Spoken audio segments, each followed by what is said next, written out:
NordVPN.com/Fightful. I travel a lot. I'm on that unsecured Wi-Fi when I'm on the plane, when I'm at the airport, when I'm at the hotel. NordVPN.com/Fightful helps me stay safe and secure. And I can change my virtual location with just one click. So if I'm across the country, I can change my virtual location and get access to all the shows that I'm already paying for. But not just that. I can get pay-per-views much more affordably, a lot of content more affordably, with a wider array of content, thanks to that ability to change my virtual location with just one click with NordVPN.com/Fightful, and it works on all my devices, whether it be a laptop, desktop, PC, router, TV. NordVPN.com/Fightful has you covered, and we have you covered with a 30-day money-back guarantee, on top of 4 months free. On top of that great service, the fastest VPN in the world, 3 great tiers, NordVPN.com/Fightful. What's up, you guys? Sean Ross Sapp, Fightful, here with a name you know. How could you not? He's responsible for getting, I don't know, literally everybody who's wrestled in New Japan on U.S. soil into the company at this point. You got Wrestle Kingdom coming up on New Japan World. He's got his hands in a little bit of everything. It's Rocky Romero. What's up, Rocky? I got my hands in the cookie jar. You do. I mean, you're on vacation right now doing an interview with me. If that doesn't speak to your work ethic, what does? My wife is so angry right now. Really? She's asleep actually, so it's totally fine. I'll let you guess the one other wrestler who has done an interview with me on their vacation. Gotta be somebody hardworking. Yeah. Listen, I like them. I like them, but it was Tennille Dashwood. Oh. She's like brilliant with the travel blogging and stuff, to the point to where she knows how to get comped for all this stuff. So she gets paid to like just go exotic places. And I hit up Impact. I was like, hey, I'd love to interview Tennille. And they're like, she doesn't really do that. And I was like, listen, come on. I never asked you all for anything.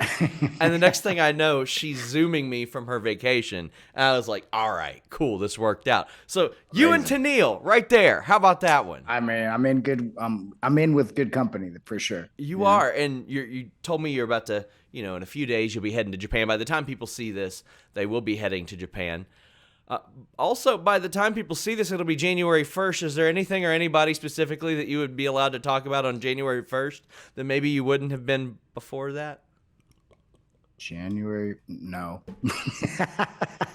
Poor Sean. You always hit me up, and I feel like I'm so bad with it, like information, but Here's what I'll do, guys. Here's a little inside story. I'll be like, give me the scoop, Rocky. And then after what I'm alluding to unfolds, he'll be like, I got nothing. I always have to wait 24 hours, We'll see how it plays out first. and it's so funny because Gallows and Anderson are almost the opposite, because I think they're always lying to me. Right. And they never, I can see that. They never are. They've never lied to me about anything. I just don't believe them, and that's my fault.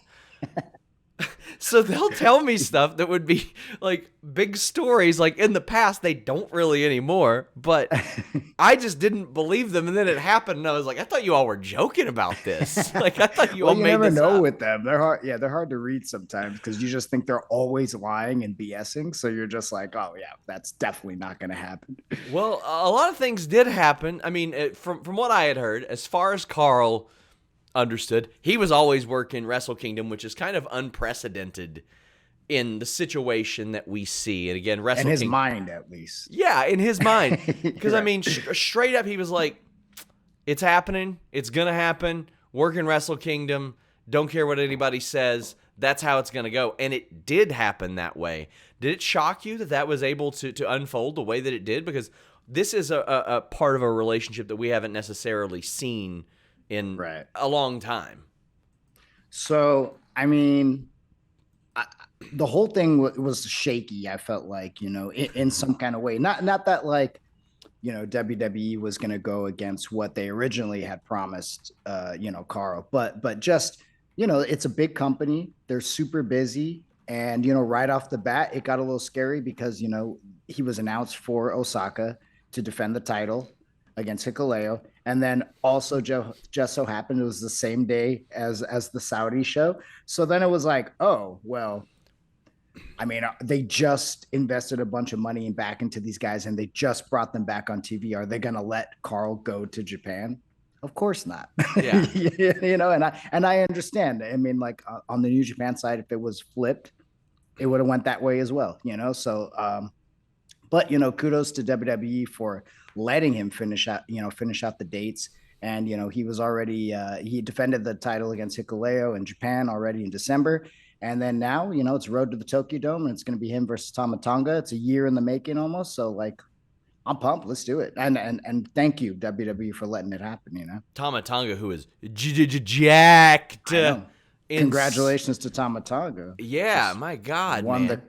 Won the bodybuilding competition for New Japan just a couple days ago. I saw that. He won Best Body. Gallows and Anderson had such a wild 2022 from Impact to being like, well, there's a regime change, because I had heard there was interest in them, or at least, as long as AJ's there's going to be some sort of interest in for sure Gallows and Anderson. But then there's a big regime change.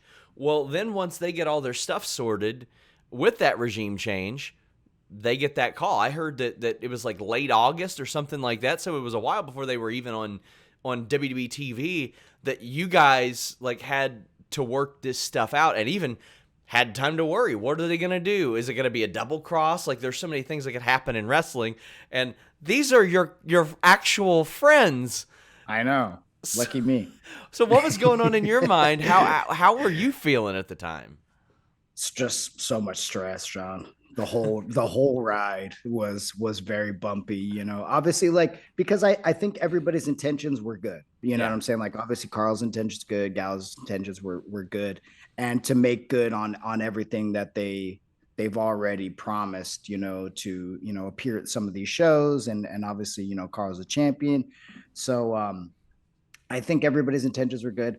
And it's just, how do we get there? That's always the sketchy part when professional wrestling, because there's so many moving parts. And like I said, WWE is a huge company.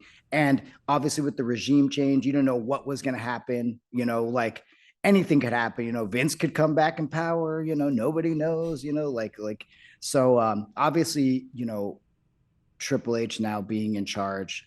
I mean, we could see that obviously Shinsuke Nakamura going over to, to work for Noah against Muta, and, Karl Anderson working in New Japan. I mean, it does seem like, there's a complete, change in how they feel about working with other companies, or even letting talent go and do really cool stuff outside of WWE, because I feel like it all just helps the product either way, right? I mean, like in Japan, New Japan is the market, Yes. They're the market maker, but everywhere else in the world, WWE has very strong business. So I feel like it doesn't hurt WWE by letting Karl Anderson or Shinsuke come over to this market where they're not as strong, and letting them get, it's like free advertising for WWE. I remember when it first happened, people said, oh, well, will this affect the AEW New Japan relationship? And then I thought about it. I was like, well, AEW works with AAA. AAA doesn't work with New Japan. Did that affect that relationship? Well, maybe initially.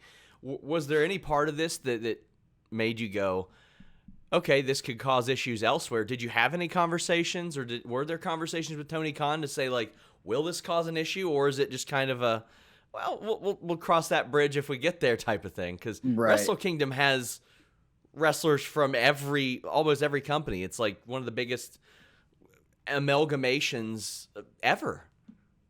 Yeah, I like how you used amalgamations there. Yeah. Cool. Yeah. Big words. Yeah, no, so I talk to Tony, quite frequently, and there's always seems to be some kind of business between New Japan and AEW. So, when I was there, and I kind of knew what was going on, for the last couple of months. So I kind of like filled him in, and he's not afraid to ask like what's going on either, like, hey, what's going on with this? So, I filled him in that, like we were talking to WWE, and, there might be, we're hoping to work it all out. Obviously, like Saudi Arabia, they were going to do Saudi, and, there was going to have to be some changes, but we think everything is going to work out. That was always like, we hope everything is going to work out. So, um, so it's, yeah, and even until it's all said and done, and Karl Anderson is It's wrestling there. Tama Tonga, then it's all just a hope, I feel like in a way.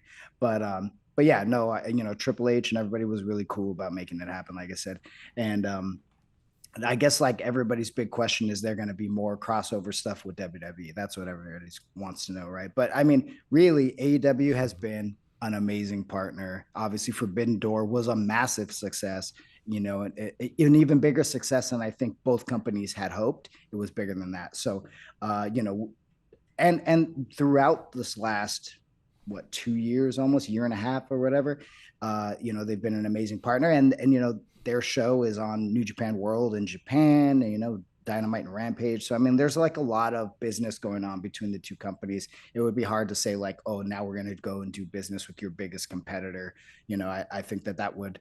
I could see why that would hurt our relationship with AEW long term, but I think in this case, it's kind of like it was totally cool Yeah. because Karl was a part of New Japan. He's obviously a champion, so he's got to come and show up and defend the belt, hopefully.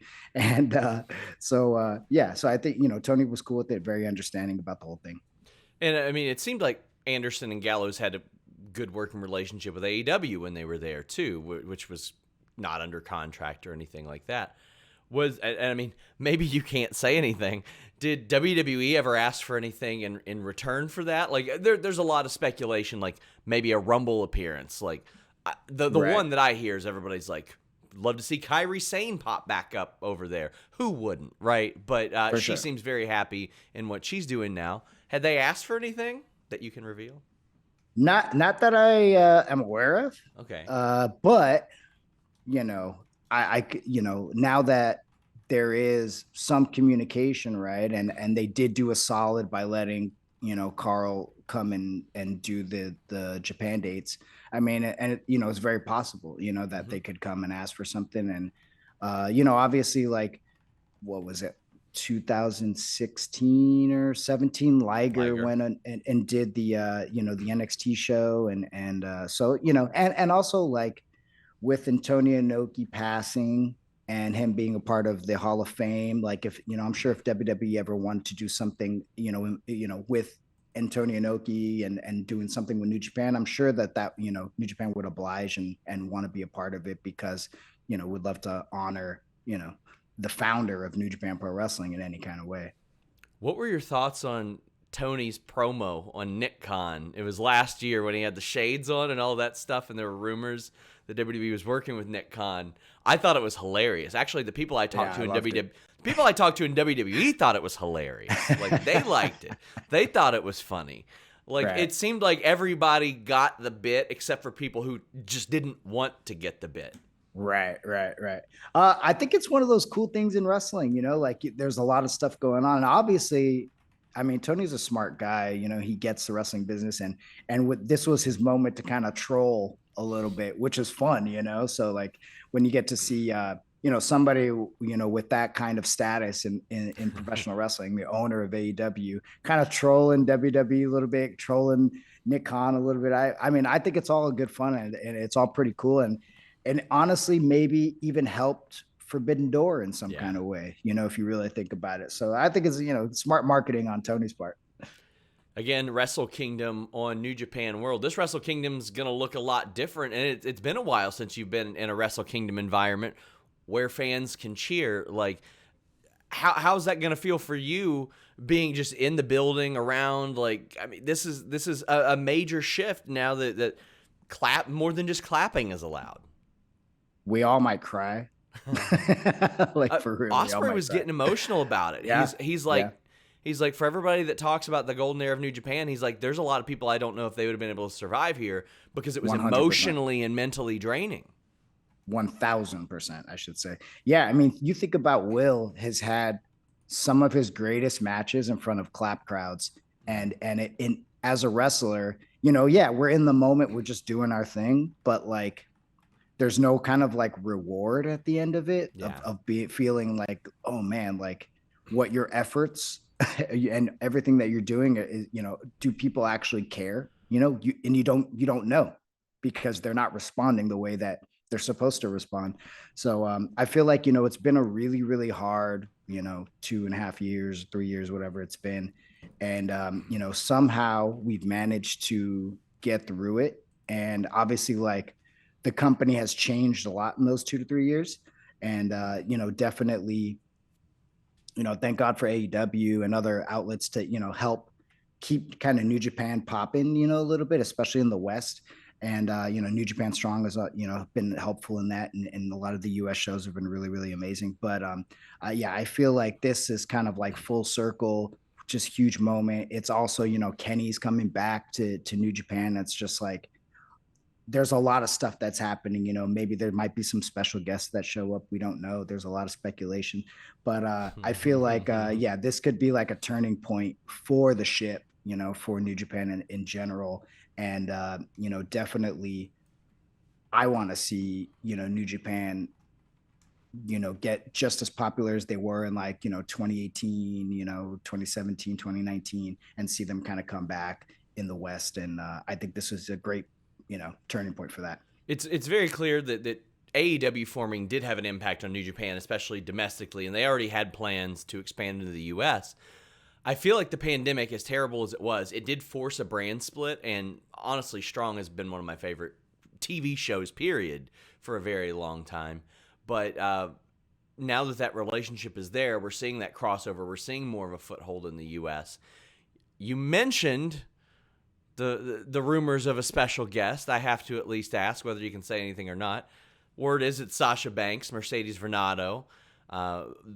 When I talked to people that tried to book her, they said that they weren't able to book her for wrestling stuff until January 1st. Well, January 4th, Wrestle Kingdom on New Japan World.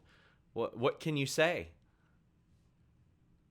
I can neither confirm nor deny at this moment. Really? I cannot. Yeah. So you're saying it's happening, and that all the Sasha Banks stan accounts should specifically tweet at you in the days leading up to it?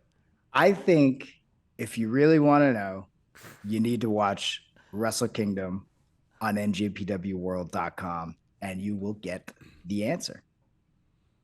Can't wait to see what happens when they post GIFs. I'm sure that will go well for their Twitter accounts.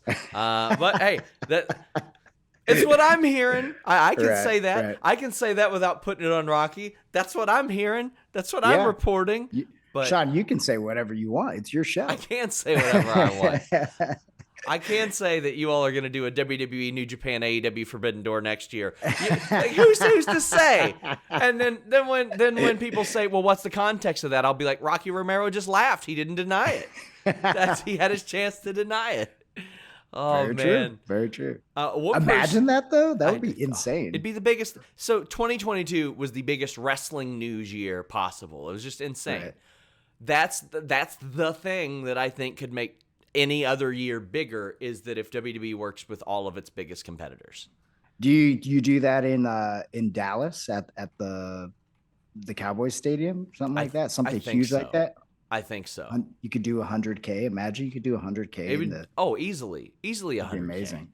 I mean, you look at the way that AEW tickets were selling, especially when they, like, the first few years and stuff, and you look at New Japan ROH sold out MSG.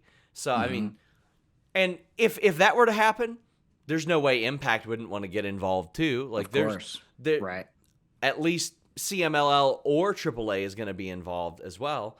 Speaking of, I think that's interesting because you are often credited for being the Forbidden Door. I'm going to look at your last half year, just your last half year.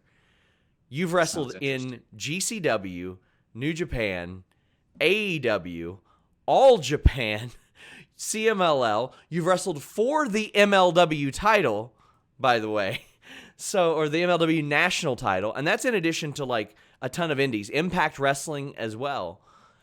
Like when they approach you to do stuff, they obviously know New Japan is your priority. Do you ever get anybody that's like, maybe don't work here or maybe don't work there? No, I mean, really the only issue would be like AAA, just because, New Japan has been working with CMLL for so many years, and they're like, it's like mafia wars down Yes, it there is. when it It comes is. to professional wrestling. So, but yeah, that's about the only one. But yeah, I mean, look, my thoughts on professional wrestling are, is like, why not? Like why not make what it used to be everybody, does their own thing. And there's still so much space to, to do your own product, do your own thing. But like you need crossover now. I think like fans, they want to see that. That's what they're interested in. That's what can keep things fresh between companies. And why not? Like why not try to put some of these dream situations or these dream matches in front of the fans and make money? I mean, like this is what professional wrestling is all about. And I think Forbidden Door was a great example of that. Obviously, I mean, it did super well. And 2023, I hope that there will be more opportunities to go and do that. I just want to be the ambassador for New Japan worldwide, and I feel like, 2022, I was able to do that a lot. And, 2023, I want to break more doors down and show the world that New Japan is awesome and bring talent from New Japan into different places and work with different companies and have our young generation be able to go and wrestle for GCW and Impact and AEW and CMLL and all these places, because I think that that's important. And I want, the next generation of New Japan to be mega stars like Okada and Tanahashi. And you got to be able to go and travel and do those things, I think, to really build that great base to be a mega star. And I think you've done a great job at it. I mean, it's to the point to where when I speak to New Japan strong talent, especially, I'll answer their question before I ask it, but because I always like to find out how people got certain places. And I'm like, I know the answer is Rocky Romero, but how'd you get into New Japan? And the answer is always Rocky Romero. It's always Rocky Romero, no matter what. Even if somebody else is like, I'll put in a good word for you, it's to Rocky Romero that they're putting in the good word to. So, I mean, I don't think that can be underscored enough, because I remember before the pandemic, I did an interview with Harry Smith, and he talked about how he wanted to do some work with Impact, and New Japan was like, no, Jeff Jarrett screwed us. And he was like, that was like 4 regimes ago. He's like, nobody there even knows who Jeff Jarrett is anymore. Like, he was like, man, it was frustrating, but also he understood, like, they don't forget. I mean, there were title changes that were not approved by New Japan in other companies. Like, there were so many things that I don't think were handled nearly as delicately, and I think that you've done a fantastic job in doing that. Like, I mean, for all the companies that have worked with New Japan to operate so smoothly and you never hear of any issues, I mean, I think that speaks a lot to the work that you've done. Yeah, I mean, definitely. Impact. Scott D'Amore has been nothing but a man of his word when it comes to dealing with New Japan, and also being super influential and being the reason why New Japan is back on Access. I mean, like that's all Scott's work. So he's been great. I feel like obviously both companies can help each other. They're of similar size, and they, I feel like our demographics might be a little bit different, Sure. but I think that there's enough space, to help each other. And like New Japan brings a certain type of fan, Impact brings a certain type of fan to Access. And I feel like, yeah, 2023 should really be, especially with fans being able to cheer in Japan. I think the show's going to get really, really exciting for fans. And I think that Access is going to be a really important part of that. And especially working with Impact. So I'm sure I've talked to you since this has happened, but I didn't really get to talk to you about this. But early this year, we got to see Roppongi Vice reunite, which is just incredible, because, I mean, that tag division was one of the things when New Japan made their push for American viewers that really drew me to it. How great has it been to do that and getting to see Sue more often? Yeah, get to see Sue a little more often, which is always nice. My mom and Sue are really good friends on Facebook. They Oh, she's great, isn't send she? each other stuff. It's really, really cute. She's like, "Did you see what Sue posted?" And I'm like, "No." And then she like shows it to me. It's like awesome. It's so cute. Just moms Occasionally, hanging out. like, me and Sue have kept each other's numbers from where I did the interview with her, which was one of our top Nice. interviews of last year. And occasionally, Nice. because she was a teacher, she'll be like, "How's your wife's class doing?" and stuff. She's a wonderful. Like she's got a incredible. book out. I saw that. She's got a new book out. Everybody should order it. We did an article. The title was Chaos Member Sue publishes a book. Because you confirmed that she was a member of confirmed. Chaos. Of course, it's confirmed. Yeah. I love it. I mean, we got you confirming that Sue was a member of Chaos. Jay White confirmed that Mia Yim was a member of Bullet Club. Like, I love this. I love this. Wow. Bring it in for now, one see, big you are hug. getting the scoops. You are getting the scoops. Right? But I mean, Roppongi Vice, yeah. No, not only do I get to work with Trent, which is always awesome. He's one of my, very best friends in the whole business. And I love wrestling with him and working with him. But also got to, I got to work with Orange Cassidy. Yes. And Big Chuck again. So, I mean, I've been lucky. I've been really lucky. Like I enjoy that. I get to do like fun stuff and just show up at AEW and get to work with these guys. And obviously like OC is so over with the fans and like, he's such an incredible performer. And I feel like he doesn't even get like the flowers that he should, because literally everything he does is so difficult. Like, imagine doing like all that wrestling with your hands in your pockets. And like, I feel like fans don't get how hard that is, and like, or like even like Jim Cornette, like all the shit that he talks on Orange Cassidy is insane. It's like, dude, Jim Cornette couldn't freaking walk and tie his shoes at the same time, like whatever, like or walk and chew bubblegum barely. And like, he's the most unathletic person I've ever seen. So it's like, then you see like Orange Cassidy and he's making fun of him. Like, I don't understand. It's like, you just don't get it, Even finding the pants you would need to wear to be able to do that effectively is a battle of its own. Like yeah, he's got the whole thing down. He's got the right pockets and everything, So I think that Chuck is very underrated. I love how aggressively 100%. He wrestles. He wrestles like somebody told him that he sucks at wrestling right before he goes through the curtain every time. Yeah, there's like intention behind it. Yeah, 100%. Yeah. I love Chuck's it. an amazing wrestler too. Yeah. Yeah. So, I mean, I've been lucky that I get to work with those guys, and it's cool that I can fill in when they need it, and I can be that little fill-in guy. If OC's doing single stuff, then hey, I can be the third man for the trio stuff, and it's cool. It's been fun. And I love the best friends bridge to Chaos as well. I mean, I think that's very cool. Wrestle Kingdom on New Japan World. We've seen some alterations to the format. We've seen one night, we've seen back-to-back nights. Now we're seeing one on January 4th and one a few weeks later on New Japan World. How are you feeling about the changes, and which one has been your, well, I mean, you don't know how the new one's going to be, but like, how are you looking forward to this? Because categorically different than what we used to see. Yeah, I think so. I think that Wrestle Kingdom makes sense because it's January 4th and they don't do it like every first weekend, right? They always specifically do it on the 4th.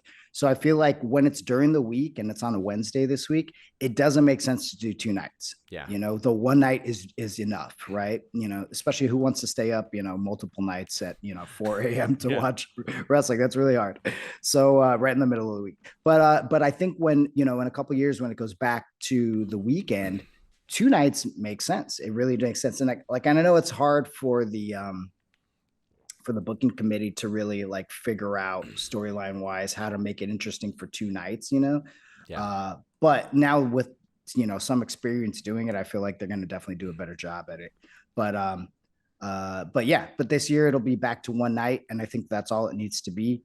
And, I think it's going to be special. And then I know that there's another Wrestle Kingdom date that they were talking about. Yeah. I don't know much about it, to be honest. Yeah. For Yokohama and all that. For Yokohama. Right. But now I'm sure that'll be I'm sure there's like some exciting announcements that are going to be a part of that as well. So I love when it's like on a random day, like Monday, because they'll be like, who cares that it's Monday? Come to Wrestle Kingdom. Like, I love that. That marketing ploy. But I'll tell you, another big piece of marketing is getting Kenny Omega back. I'm fascinated as to how this happened, because I was told, I'll say this. It was very clear he was working for something in our interview in June, because one, he had been out of action for months and months and months. Somebody hits me up and says, you want to interview Kenny Omega? And I go, what kind of question is that? First off, like, you don't even ask me. You just said no. You tell me when. I left a funeral early to interview Kenny Omega on that day. Respect. Like it was, yes, R.I.P.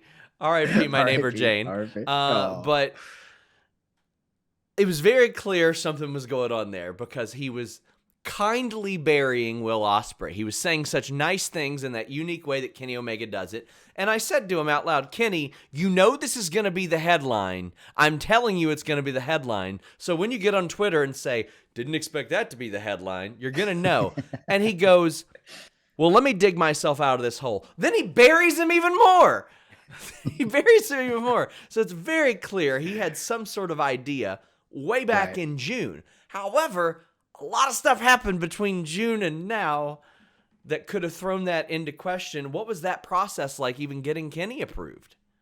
Yeah. So, yeah, that's a good question. Let me think back. So, obviously, yeah, Kenny kind of knew where he wanted to go storyline wise, but the pieces of the puzzle really put together. I think Kenny kind of like foresaw, probably not knowing when it could actually happen, but like maybe in the next year. Okay, sure. Forbidden Door, they're missing Forbidden Door, or Kenny wasn't going to be a Forbidden Door because he was injured. So it was to promote that. Sorry to interrupt, right. But it was to promote. Forbidden Door. Yeah.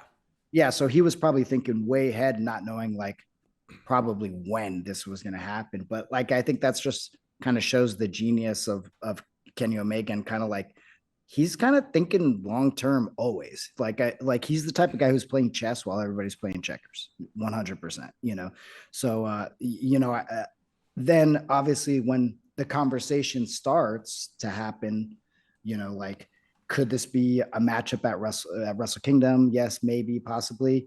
We start getting the ball rolling. Then all of a sudden, the Elite Punk thing happens. And then now it's like, nobody knows. But if he does come back, most likely he can probably do Wrestle Kingdom in time. But nobody knew for whatever, 6 weeks, 8 weeks, whatever it was. I mean, it felt like forever. And, everybody was pretty stressed out about it, because obviously that's one of the key matches to Wrestle Kingdom this year. So, been a lot of stress. Sean, actually, this year. It's been kind of crazy. It has been crazy. People getting bit, getting fired, like all kinds of crazy stuff going on. Right. So did that suspension slow things down? And like, because I mean, that seems like an integral period, or did things really get rolling after that was up?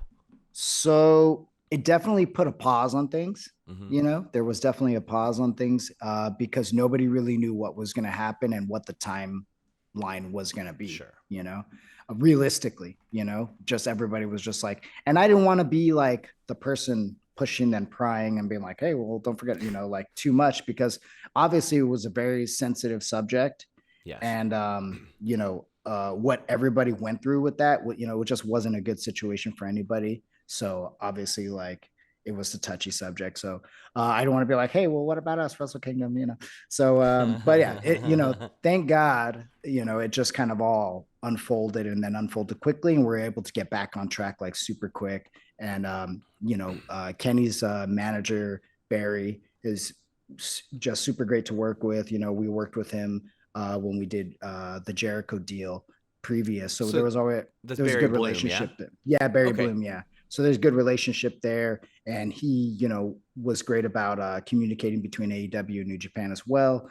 And just like, keeping everybody on track. Be like, Barry, okay, we have like, 4 weeks to get this done.